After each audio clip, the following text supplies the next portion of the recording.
आप सभी ने seed funding, incubator, series A funding वगैरह के बारे में सुना होगा, पर do you know what they are? So let's begin. एक स्टार्टअप की जर्नी में बहुत सारे डिफरेंट टाइप्स ऑफ फंडिंग लगती है। All these starts with pre seed funding. तो बेसिकली स्टार्टअप की शुरुआत पे फंडिंग प्री सीड राउंड से होती है, जहां ओनर अपनी खुद की कैपिटल लगाता है बिजनेस को एस्टैब्लिश करने के लिए। इसमें फैमिली और फ्रेंड्स की भी मदद ले सकते हैं। यहाँ कंपनी की इक्विटी नहीं मिलती, सिर्फ कंपनी इनकॉर्पोरेट होती है। इसमें लोन या गवर्नमेंट स्कीम से मिली फंडिंग भी यूज हो सकती है। इंक्यूबेटर्स, ये वो प्लेटफॉर्म्स होते हैं जो स्टार्टअप के लिए ऑपरेशन सुविधा प्रदान करते हैं, जैसे HRM, मार्केटिंग, ऑफिस स्पेसेस और बहुत कुछ। इंक्यूबेटर्स अपनी सर्विसेज के लिए फी चार्ज करते हैं। इंक्यूबेटर्स मेनली कॉलेजेस और यूनिवर्सिटीज में ही ऑपरेट करते हैं। ये स्टार्टअप्स को सर्विसेज के साथ साथ फंडिंग के लिए भी असिस्टेंस प्रोवाइड करते हैं। सीड फंडिंग, प्री सीड के बाद आती है सीड फंडिंग, जिसे एंजल इन्वेस्टर्स या फिर फैमिली और फ्रेंड्स के साथ भी कर सकते हैं अगर बिजनेस स्ट्रेटजी तैयार। Generally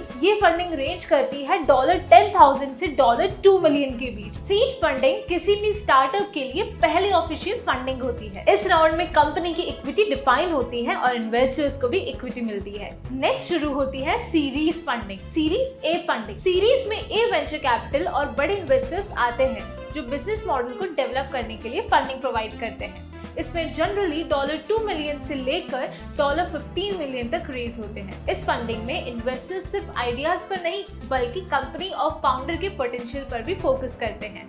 major series A investor in India includes Sequoia Capital, IDG Capital, Google Ventures, etc. Series B funding. Series B funding is one in the which venture capitals participate करते हैं along with the large investors और ये generally business expansion के लिए ली जाती है। इसमें capital raise $100 million की रेंज में होती है।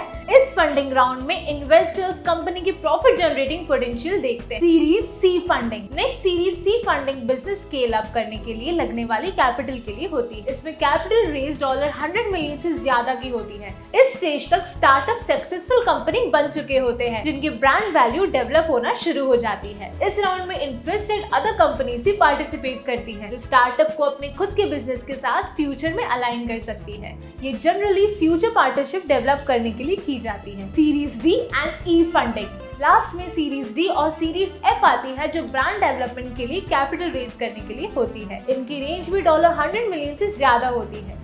इसमें प्रीवियस राउंड्स में पार्टिसिपेट करने वाले इन्वेस्टर्स भी शामिल होते हैं। अगर बिजनेस को और कैपिटल की रिक्वायरमेंट हो तो इसके बाद जनरली IPO आते हैं।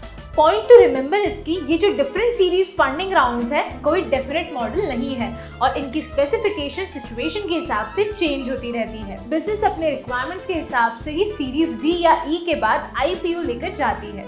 अगर कंपनी का बोर्ड डिसाइड करता है कि और कैपिटल बिना IPO के जनरेट करना है तो सीरीज एफ और उसके आगे की भी फंडिंग राउंड्स होते हैं। और हाँ, इन फंडिंग राउंड्स के दौरान अगर कंपनी $1 बिलियन अचीव कर लेती है तो वो यूनिकॉर्न बन जाती है। करंटली इंडिया में 115 यूनिकॉर्न्स है।